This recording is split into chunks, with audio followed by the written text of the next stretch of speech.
Então, o que eu andei lendo esses dias, uma coisa muito interessante, que quando Portugal chega aqui, pastor Ronaldo, ele já chega aqui com o catolicismo todo sincrético. O que é sincretismo? Fala aí. Hã? Mistura. Mistura o quê?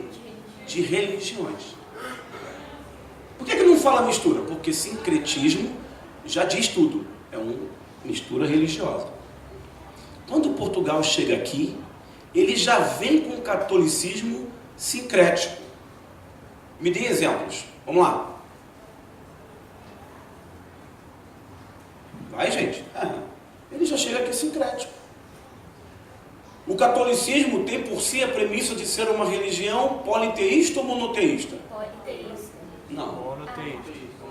Por origem, ela é monoteísta. O cristianismo só acredita num Deus. Mas quando a Igreja Católica chega aqui, mil e poucos anos depois da sua fundação, ela chega com um monte de santos, com um monte de relicários sagrados, com um monte de coisas, com penduricalhos, com relíquias, com a cruz, com santo isso, com um pedaço daquilo. Era comum na Europa guardar o corpo das pessoas que eles santificavam e passavam com o defunto das pessoas no meio das cidades. Todo mundo queria tocar o defunto.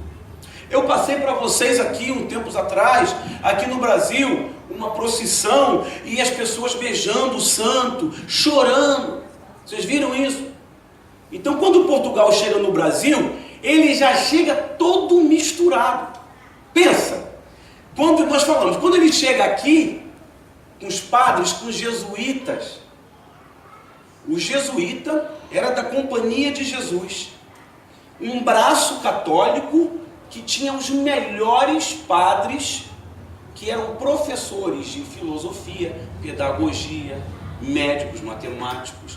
Eles se tornaram um braço católico para justamente ensinar a ler e escrever, para ensinar a cultura católica. É um braço. É como se fosse nós, os professores de escola dominical. Só que eles iam muito mais além. Eles se inteiravam das pessoas, eles eram muito inteligentes. Como que a Igreja Católica consegue catequizar os índios? Eles entram nas tribos, aprendem o idioma indígena, transcrevem a Bíblia muitas vezes para o idioma deles. Em outras tribos eles entram, aprendem o idioma, o Guarani, o Magrogê, o Tupi, chegam lá e ensinam o latim, ensinam o português, ensinam a ler e escrever para poder trazer para a religião. Olha que trabalheira. Índios que nem imaginavam que era escrita, nem imaginavam que a língua deles poderia ser transcrita, traduzida. Eles entram aqui e vão, adentrando as matas, conhecendo os índios, e isso vai morrendo gente. Tem luta, tem confusão, isso aí tem séculos e séculos.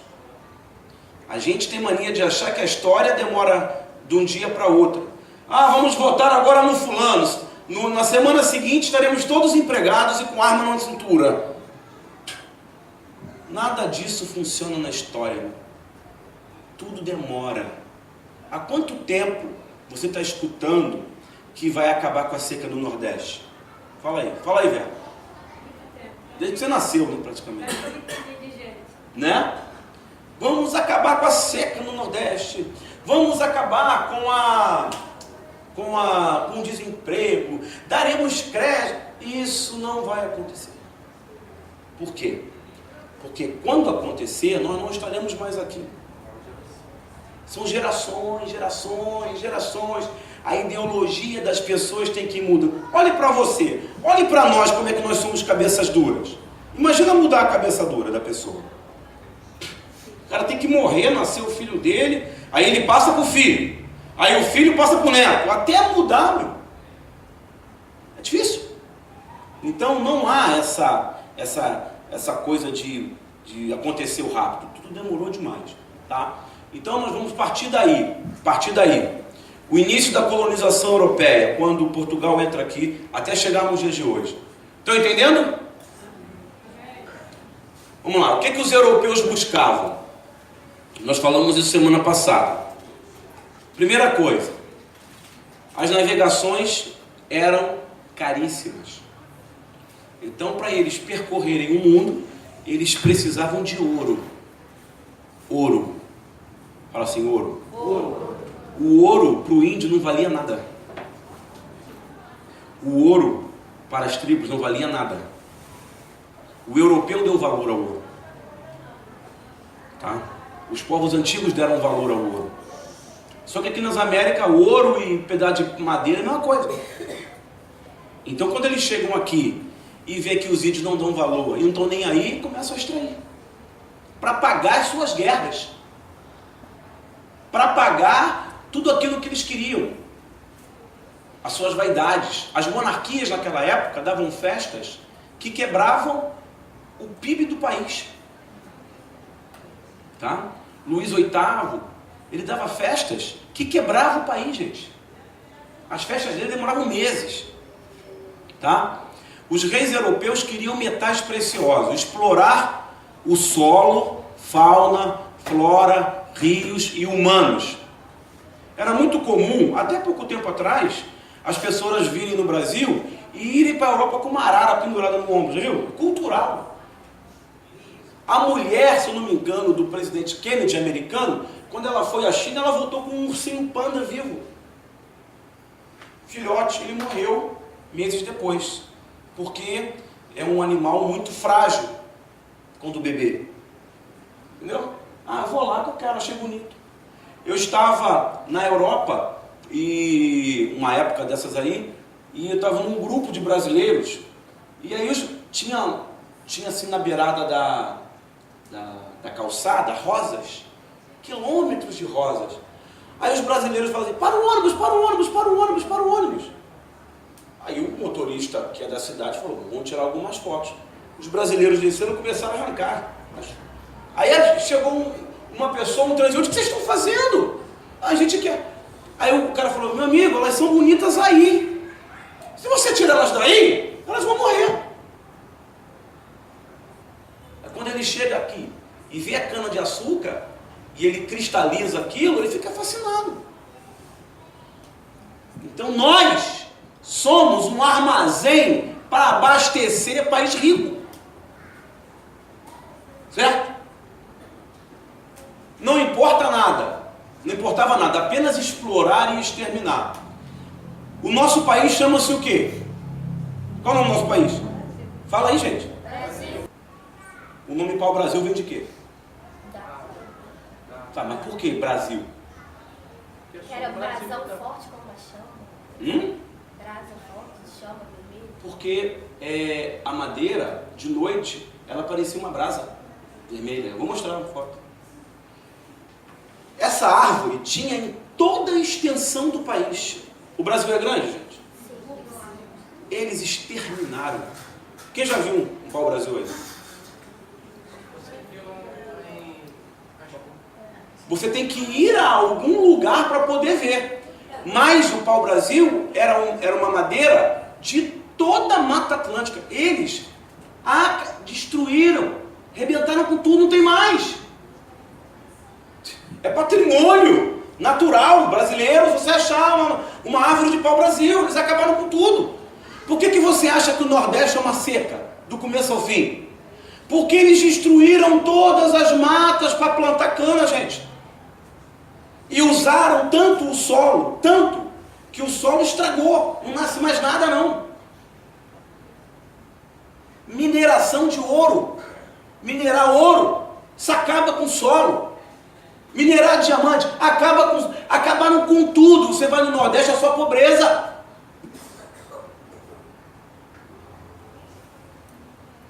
Não havia desejo de construir cidades. Não buscavam melhorar a vida dos índios e outros. Apenas uma busca violenta, desumana e brutal. Agora presta atenção. Aí entra o tema central da nossa aula. A Igreja Católica foi o braço que sustentou isso tudo. Por quê? Você, negro, tem que trabalhar porque você não é humano. Então, já que você não é humano, você precisa trabalhar, se converter no catolicismo, para você poder encontrar com Deus. A missão civilizatória, né? Índio, você também não é humano. Você é bestial, você é um bicho. Então, para que você se torne humano, você tem que trabalhar. Porque esse trabalho é um sacrifício. Você sabia que os escravos egípcios que construíram, que trabalharam para construir as cidades, as monumentais cidades de pedra, eles não ganhavam um centavo? Eles trabalhavam para adorar os deuses. Já ensinei para vocês. Osíris era o deus adorado, o maior deus. Então eles trabalhavam para adorar. Então, levava a chibatada, Osíris não está gostando da sua preguiça. Osíris não está gostando. Observe os nossos candidatos a presidente. Vão na igreja, o pastor abençoa. Depois vai no centro, recebe uma baforada de catimbó. Né? Bebe um chazinho de jurema. Depois ele vai na maçonaria. Depois ele vai, faz carreata com o padre. E vai na... Por quê? Porque ele precisa do braço religioso, que é um braço de convencimento. Quem é que coroava o rei a rei? Quem? O Papa, o sacerdote, seja lá quem for. Na própria Bíblia. Você vê, Samuel coroou Saul rei. Foi porque Deus quis? Porque o povo pediu. Ah, vocês querem um rei? Beleza. Vai lá, Samuel. Aí Samuel deu legalidade àquele homem. Pronto. Deus mandou. Aí o povo, Deus. Só que ele vacilou depois. Depois Deus escolhe um, que é Davi. Por isso que até hoje a bandeira de Israel tem o símbolo de Davi. Tá certo? Então, a Igreja Católica sustenta a colonização. A colonização brasileira por Portugal foi diferente dos outros países latinos. Por quê? Porque não houve escravidão nos outros países. E também não houve mestiçagem. Não houve mistura. Portugal, por o território ser muito grande, o que ele faz? Ele propositalmente incentiva a mistura. O nosso sincretismo, o nosso hibridismo aqui, porque hibridismo é mistura, ele é proposital.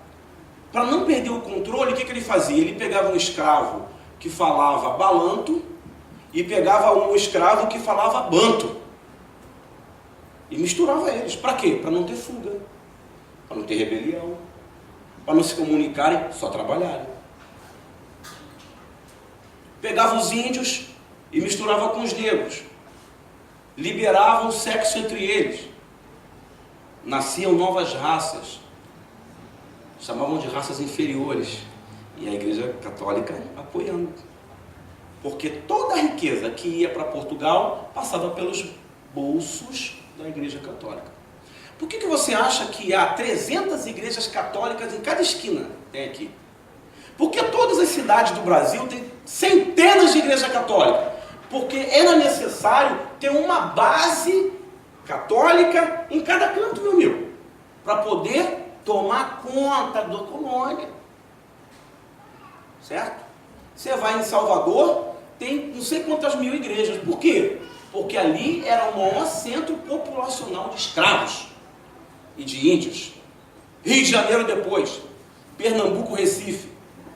Então as igrejas, você vai no centro da cidade nosso aqui, tem uma igreja em cada esquina. Por quê? A concentração de escravos ali era muito grande. Ali onde a rua Rio Branco, a Avenida Rio Branco, em toda a extensão dela tinha um cortiço, uma favela ali. Isso cai em prova. Chamava-se Cabeça de Porco. Tinha umas 70, 80 mil pessoas morando ali. E eles construíram as igrejas ali. Pereira Passos em 2000, no começo dos anos 1900, que detona aquilo ali, pega todo mundo e vou providenciar um lugar para vocês. Esse morro aqui, ó. Aí chamaram ele de Morro da Providência. Vai para lá. É a primeira favela aqui do Rio de Janeiro. E depois foram empurrando para a Baixada Fluminense, Caxias. Você vê que até hoje são lugares que sofrem preconceito. Por quê? a densidade demográfica muito grande de pobres, negros e pardos. Você vê a importância do protestante? Porque o protestante vai protestar contra isso.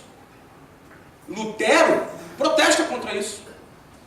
Lutero prega contra a escravidão. Calvino prega contra a escravidão.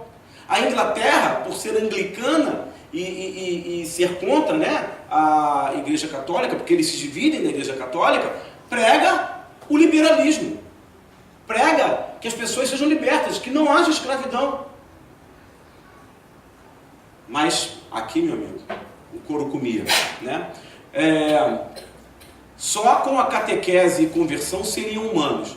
Deveriam trabalhar na construção de igrejas para purificar a alma. Quem que você acha que construiu essas igrejas? Hã? Escravo índio. Porque o índio também é escravizado. São Paulo é uma grande cidade. Os índios eram escravizados ali, tão quanto os negros, pelos bandeirantes. Vamos fazer aqui uma homenagem aos bandeirantes. Eles caçavam índios e traziam para ser escravos, para não pagar traficante de escravo. Aí pegavam os índios. Os bandeirantes invadiam as igrejas, invadiam as tribos catequizadas e pegavam os índios catequizados escravos. Certo? Seu idioma era demoníaco e seus rituais eram considerados festas aos demônios. Falei semana passada. Certo? Houve uma corrida gigantesca para construir igrejas. Falei, jesuítas, padres, freiras, monges migravam de toda a Europa para catequizar os milhões de índios e negros escravos. Os pajés foram caçados como os piores inimigos. Falei aqui sobre eles semana passada, lembra? Tocavam a cabaça. Índios que não se convertiam eram transformados em escravos ou condenados à morte. A igreja domesticava índios e negros para que fossem usados como quê? Mão de obra compulsória. O que é compulsório? Não, senhor. Obrigado. Você foi aposentado compulsoriamente. Obrigatório. Vai. Aí saímos do âmbito dos índios, vamos entrar nos escravos. Presta atenção, agora que vai ficar bonito o negócio. A África e o tráfico de escravos. Quem já viu algum filme sobre escravidão aí? Nunca viram? Nunca viu? Quem já viu? Você não levanta a mão então. Ou então fala amém, né? Amém, eu não. Certo? Ah, pastor, eu assisti Escravizaura. Aquilo não é escravidão, aquilo ali é um hotel. Aquilo que se mostra nas novelas, aquelas negras, tudo linda, bonitona, com todos os dentes, cabelinho arrumado. O negro aqui no Brasil, ele não conhece a própria história. Escondem dele. E ele também não quer saber. Mas se o negro, por exemplo, conhecer a própria história, ele vai escolher pessoas que não falam mal do negro para ser seu representante. Os índios, as mulheres. Quando nós conhecemos a própria história, a gente tem um encontro com a gente mesmo. Você olha para si e fala, por isso que eu sou assim. Por isso que minha família é assim. Por isso onde eu moro é assim. Tá? Então vamos lá. Criançada, vai brincar lá fora. Com o pai, com a mãe ou com a tia. Vai lá. Próximo. Olha aí. Era assim que os negros chegavam aqui. Estão vendo? Dá para ver? Fala, gente. Todo mundo dormindo? Olha lá. Qual o nome do barco? Tumbeiro. Ah, pastor, não é negreiro? Deram esse nome agora. Esse nome é recente. Porque os barcos eram verdadeiras tumbas. Que para chegar aqui, havia uma média proporcional de morte de 60% a 70% dos negros. Então, por exemplo, precisava chegar com 100 negros. Eles capturavam 500 e jogavam lá dentro. Trabalhava com a lei da proporcionalidade. O negro não era chamado nem de negro, era chamado de peça. Eu trouxe algumas notícias de jornal da época para a gente ler. Dá para ver ali, gente? Cadê minha caneta espacial? Vamos lá. Gostou, Salete? Isso aqui, ó. Aqui, ó. Ali já tá morto. Ó, uma criança. Só uma coisa. Não se traziam mulheres negras, tá? As mulheres negras só começaram a chegar aqui no último século de escravidão. Porque não era interessante mulher. A mulher não pega no pesado. O que eles queriam era homem forte para trabalhar na lavoura. Mulher dava problema. Briga. Imagina, 1000 escravos traz uma mulher. Então, os negros copulavam com as índias.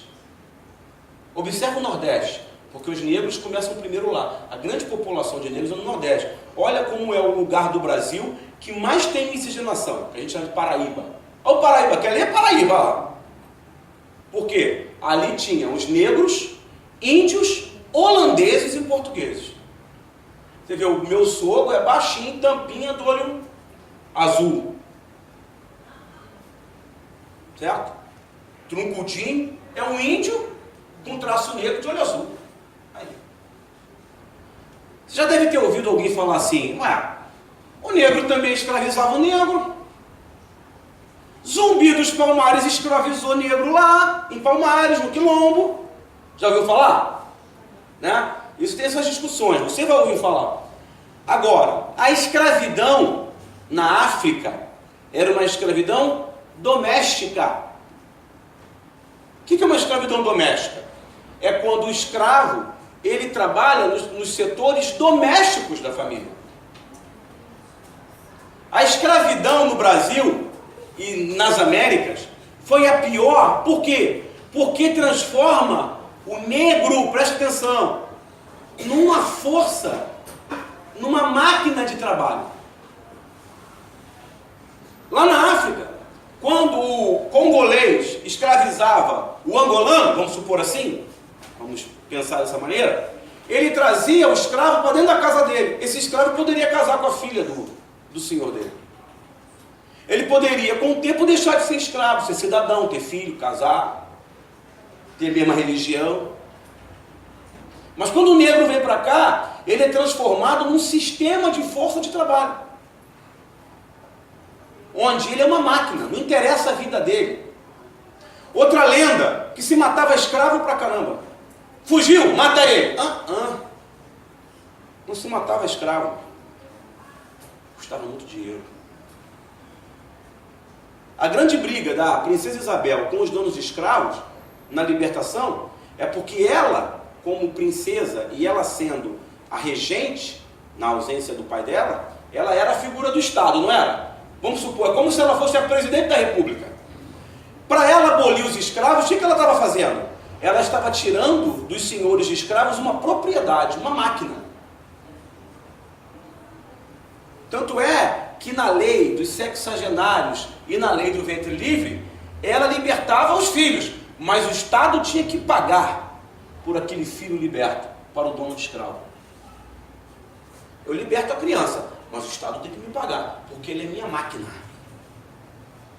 É ou não é?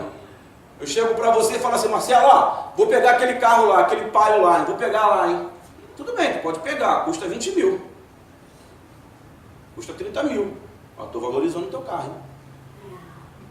Por quê? Ele pagou por isso, não pagou? Então, é uma máquina, tem valor. Assim era o escravo. Uma máquina, valor, dinheiro.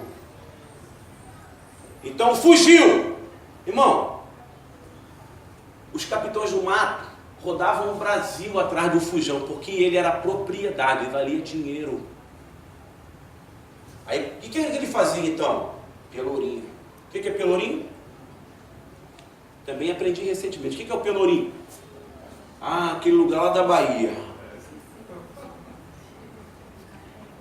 Pelourinho é o tronco.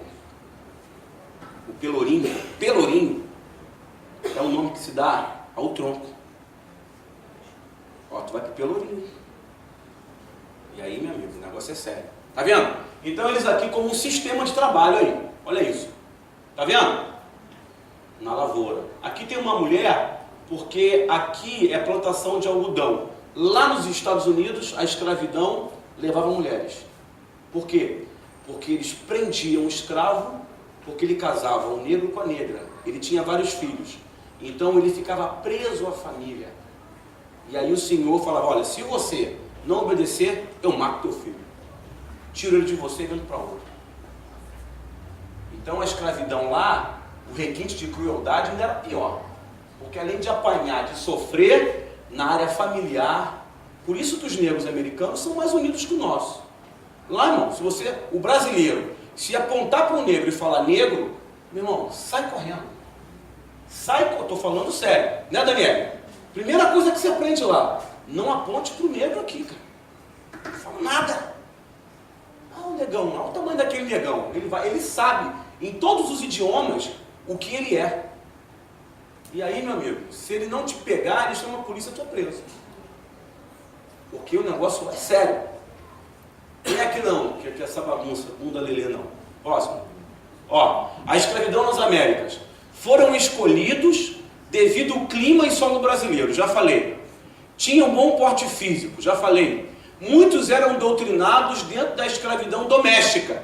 E isso facilitava o apresamento. Por quê? Quando Portugal chegava lá para aprisionar negros, o cara falava assim, eu tenho escravos aqui. Quer comprar eles de mim? Porque, assim como o índio, os africanos não tinham todos aqueles penduricalhos, machados, espelhos, né? Não tinha as ferramentas, aí trocava. Ó, eu tenho esse garotão aqui, eu pego ele, leva você. Aí, português. Porque quem caçava os negros nas matas, dentro da África, não era o português. Eram os próprios negros. Com o tempo, os reis africanos crescem no olho e passam a serem sócios de Portugal. Quando eles não conseguem mais aprisionar negros, Portugal vai lá e aprisiona os próprios reis africanos. Esses reis africanos, quando chegam aqui, vão se tornar os pais de santo. Tal é a sua... Eles eram reis lá, chegam aqui e se tornam reis também aqui. Então vão ser os líderes do candomblé, os líderes, tá? Vão ser os mais importantes. E aí a tradição nos traz isso aqui, que esses reis que chegam aqui, aprisionados por Portugal, vão reunir os seus súditos também dentro da sua religião. Tá? Mas, vamos lá. Substituíam as máquinas, trabalhavam sem parar, inaugurando, olha aí, ele vai fazer Enem, ó. Isso é certo de cair, inaugurando um sistema humano de força de trabalho.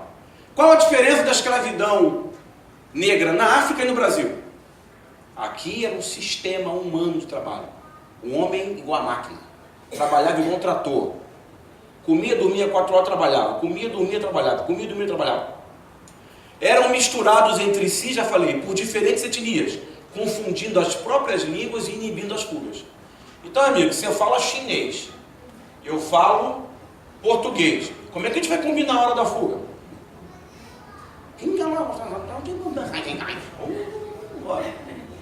Tu sai meio-dia, sai meia-noite, não tem jeito. Os dois pro Pelourinho. Vai. Enquanto, olha só, isso é interessantíssimo, ó. Enquanto o mundo inventava as máquinas, olha por que nós somos atrasados. O Brasil ainda estava na escravidão. Os Estados Unidos, irmãos, quando nós abolimos os escravos, tinha ferrovia, trem, já cruzando todo o país. Aqui era tudo no lombo do jumento. Esse egoísmo que nós temos aqui, essa coisa de tudo para a gente, para nós, isso é decorrente da nossa cultura. Essa coisa de ser cabeça dura, de ter medo do novo, de abrir a cabeça, é isso. Muito cultural isso aí. Índios desobedientes eram também escravizados. As fugas promoviam os piores castigos, como tronco, pau de arara, mutilação e separação familiar. Morte não. Você matava negro. Eu vou pegar meu carro estragou o motor. Aí eu paro ele na praia e jogo ele dentro d'água? Não. Vou resolver esse problema. Os escravos resistiam bravamente, com capoeira, A capoeira é uma dança de resistência. Tem lá aqueles cantos, né, que a gente não curte muito, mas não deixa de ser uma coisa importante. Rituais de magia, que aí vem o candomblé, trabalho de mandinga contra o Senhor. Os trabalhos de mandinga, de candomblé, a macumba, ela é disseminada praticamente contra os próprios senhores, contra os filhos deles. Tá? Batucada, fugas, homicídios, suicídios e infanticídios. Dos maiores atos de resistência dos escravos eram os suicídios e infanticídios. Era muito número de escravos que se suicidavam, gigantesco. Existem trabalhos aí, livros escritos aí recentes, que mostram documentos de centenas de escravos que faziam suicídio coletivo. Sofriam, chegava na senzala, todo mundo se organizava, pegava umas ervas venenosas, todo mundo bebia e morria. O diabo brincava aqui. Brincava. O negro não era nada, nem hoje. Tá? Isso é recente, tá, gente? Nunca houve, não. Os escravos aderem ao catolicismo de forma híbrida, misturando africanismo com catolicismo. Então, se você, que é meu escravo, não honrar a Virgem Maria, não se prostrar diante da Virgem Maria, você vai para o Pelourinho, cara. Então ele vai, então, seja por isso. Mas dentro do coração dele, quem que ele estava adorando? A deusa africana dele. Ele chamava de Maria, mas adorava a deusa dele. Certo? Vai. O castigo pior, castigo, o pior dos pesadelos, Isso aqui, irmão. O cara fica sentado com o pé ali, irmão, isso aqui a tua circulação vai parando. Eu fico de perna cruzada aí, me dá cãibra. Já ficou com a perna dormente aí na igreja? Eu fico, ele está recebendo benção lá. Não vai entender nada, que a perna está formigando. De tanto ficar sentado, grilhão, isso aqui é grilhão, Tem crente que fala, Senhor, me livra dos grilhões. Não sabe nem o que está falando. Isso aqui é grilhão. Paulo fala que ficou preso a grilhões. Próximo. Olha, isso é interessante. Isso é foto, hein? A Daniele, você vai mostrar isso lá. Isso aqui é uma foto de um negro, escravo. Isso é normal. Já é um negro que apanhou bastante, provavelmente por fugas. Olha como fica as costas dele. Isso é uma foto, isso não é desenho. E aqui, uma ama de leite, uma escrava que era o cavalinho da filha do Senhor. Nós temos que ler. Quem não lê não pensa. Detesto história, detesto ler. Aí você não sabe das coisas. Aí quando você vai falar, só sai bobagem. Lê a Bíblia para você ser um crente cheio do poder da palavra. Estude. Você não sabe o que ler? Pastor, o que é bom para eu ler? É ou não? Próximo. Aqui. Já viram falar em Debré? Debré foi um pintor do século XIX que retratou toda a nossa cultura aqui de maneira assim, com pintura. Um quadro desse custa alguns milhões. Então aqui, ele mostra o dia a dia de uma casa grande, né? Os negros trabalhando, os filhos aqui peladinhos, né? Comendo sobra, resto do que a mulher está dando. A mesa deles, farta. A comida feita por eles mesmos. Essa aqui olhando, essa aqui atrás da porta. Imagina o sentimento de ódio. O diabo brincava com esse diabo. Sério. Próximo. Aqui. Debré, mais uma dele. O regresso de um proprietário. Como eram as viagens no Brasil. Olha só. Cara, eu não consigo carregar o Lucas no colo. Imagina tu carregar um português gordão, assim, numa rede dessa maneira. Normal isso. O Rio de Janeiro era assim. Tu tá andando aqui e passava um carro lá. Porque ter escravo é como você ter um escravo é um carro, 2 escravos, 2 carros. 10 escravos, 10 carros. Isso te dava posição social. O fulano tem 1.000 escravos. A família real aqui, que a gente tanto fala bem, Dom Pedro II tinha 1.000 e poucos escravos. Família real tinha 1.000 e poucos escravos. Esse Quinta da Boa Vista ali, que pegou fogo, aquela casa ali, aquilo não foi sempre museu, não. Sabe como é que a família real adquire aquele prédio? Aquilo foi construído por escravos. Era a casa do maior traficante de escravos do Brasil. Milionário. Aí ele pediu a Dom João VI um título de nobreza, para ele poder adentrar na nobreza. Porque as fidalguias, que eram as nobrezas, só eram dadas a quem vinha da Europa. Aí ele falou, pô, eu não vou te dar, cara, você é um mestiço. Ele falou, se você me der uma fidalguia de nobre, eu te dou essa casa inteira com tudo que tem dentro, mais os escravos. Dom João apertou a mão dele e falou, feito. Que lindo, maravilhoso, realmente muito lindo, tudo feito por escravos. Comprado por escravo, trocado por escravo, tá?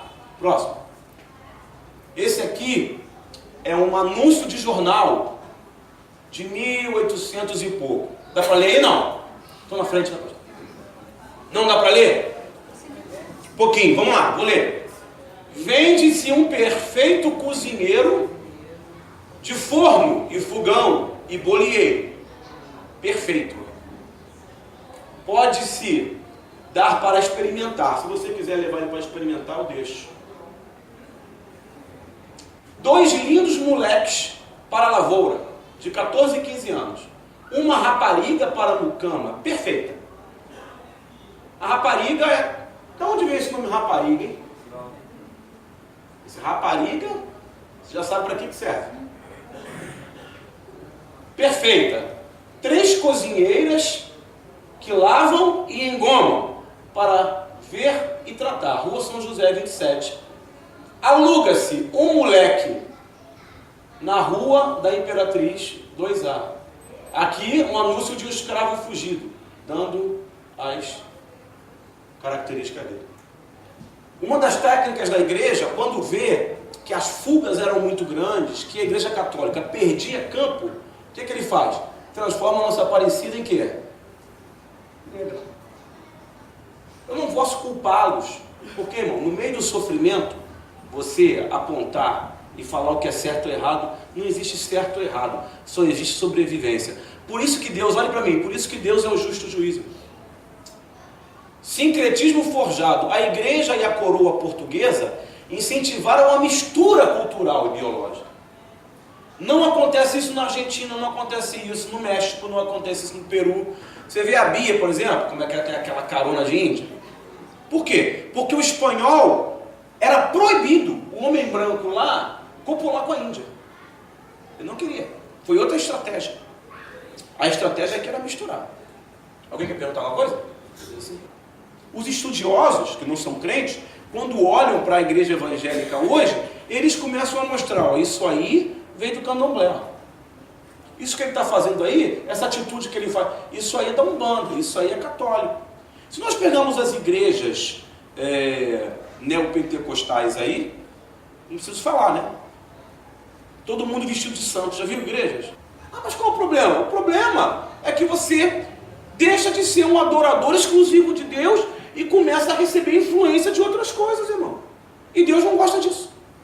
Deus não aceita mistura. Deus, ele quer as coisas dele retinha, certinha. Certo? As religiões. Só faltam mais 2 ou 3 slides, tá, gente? As religiões sincréticas hoje. Católicos, evangélicos, pentecostais, agnósticos. O que é agnóstico? Que não crê em muita coisa. Tanto faz como tanto fez. Ateu, que não crê em nada. Espíritas tradicionais africanos. Candomblé, tambor de mina. É um tipo de macumba com herança indígena. Umbanda, que é a maior religião sincrética do nosso país. Quimbanda, também é uma mistura. Esotéricos, espiritualistas, a nova era, positivistas. Aquela galera que acredita, cara, pensamento positivo. Tem uma áurea boa sobre você. Né? O zen. Messiânicos. judeus, muçulmanos, espiritualistas. O cara fala, não sou espírita, eu sou espiritualista. Eu sou de mesa branca. Coisa mais leve. Mais leve. Nada de matar galinha, não. Ecumênico. O que é ecumênico? O ecumênico, o ecumenismo é a coisa mais problemática nos nossos dias. Por quê? Estamos nos tornando ecumênicos. Misturando tudo. O nome sincretismo está saindo, mistura, e está entrando ecumênico. Ah, cara, eu sou um cara ecumênico. Na minha casa eu tenho um Buda, tem lá, minha esposa curte na igreja, eu vou com ela, viu? Eu não sou crente não, acompanho minha esposa lá, vou lá, bato palma. Adoro o pastor, não, gente finíssima. Aquele careca lá, gosto dele, toca, show. Mas não quero compromisso não. Eu gosto mesmo de uma mesa branca. A ideia é essa. Próximo. Aí vou terminar com um versículo da Bíblia, para fechar com a palavra de Deus. Olha o que o profeta Isaías fala. Ouvi a palavra do Senhor. Olha aí. Vós, poderosos de... Está falando para quem, gente? Aí vai começando a lançar perguntas para você, que tu vai ficando sem resposta. Mas olha o que Deus fala. Sodoma, ouvi a palavra do Senhor. Dai ouvidos ao quê? A lei. Não fala só a palavra, a lei. Lei. É isso, é isso. Não é isso, não é isso. Ó povo de Gomorra, foi mais além. De que me serve a mim a multidão dos vossos sacrifícios? Diz o Senhor. Já estou farto do holocausto de carneiros e da gordura de animais cevados. Nem me agrada o sangue de bezerros, não muda ainda não, nem de cordeiros, nem de bode. Toda essa idolatria, tudo que vocês fazem, nada disso me agrada. Próximo. Quando vindes para comparecer perante mim, quem requereu isso das vossas mãos? Que viesseis a piar nos meus atos. Vocês que estão misturados com todas essas religiões, quem deu a autorização de você pisar no alpendre da minha casa? Por que o crente não é abençoado hoje? Sincrético, ecumênico, aceita tudo, tudo está bem, não obedece à lei. Ah, as coisas mudaram. Não, Deus não muda. Tá? Não continueis a trazer ofertas vãs. O incenso é para mim abominação. E as luas novas, olha aí, falando quem adora os astros, e os sábados, e a convocação das assembleias, não posso suportar o pecado, nem mesmo essa reunião. Vai. As vossas luas novas e as vossas solenidades, a minha alma as odeia. Olha o que Deus está falando. Eu odeio isso tudo. Já me são pesadas, já estou cansado de as sofrer. Por isso, quando estendeis as mãos, escondo de vós os meus olhos, e ainda que multipliquei as vossas orações, eu não vou escutar vocês. Está entendendo o que Deus está falando? Vocês chegam aqui cheios de deuses, cheios de manias, trazendo lá de fora tudo que eu odeio, e quer pedir oração para mim? Quanto mais você ora, mais eu escondo de você os meus ouvidos. Quem está falando dos maiores profetas da Bíblia, Isaías, né? E ainda está lá, porque as vossas mãos estão cheias de sangue, lavai-vos. Aí ele dá a solução. Quem é a água da vida? Lavai-vos, purificai-vos, tirai a maldade de vossos atos de diante dos meus olhos e cessai de fazer o mal. Qual a propaganda hoje política? Vamos nos armar e matar. Quinto mandamento das leis: não matarás. Não interessa por quê. Ele não dá conta. Não matarás. Aí eu vejo apóstolos, pastores, por isso que eu estou brigando lá no Facebook. Ninguém comenta, mas eu meto a cara. Dou a cara para bater. Vê se eu não botei esse versículo lá. Aí, ó, pastor, discute com a Bíblia, não discute comigo não. Purificai-vos, tirai a maldade dos vossos atos. Aprendei a fazer o bem. Procurai o que é justo. Ajudai o oprimido. Fazei justiça ao órfão. Tratai das viúvas. Aí sim, vinde. Vinde então, e arguí-me, diz o Senhor, Ainda que os vossos pecados sejam como escarlata, eles se tornarão brancos como a neve. Ainda que sejam vermelhos como o carmesim, eu os tornarei branco como a lã.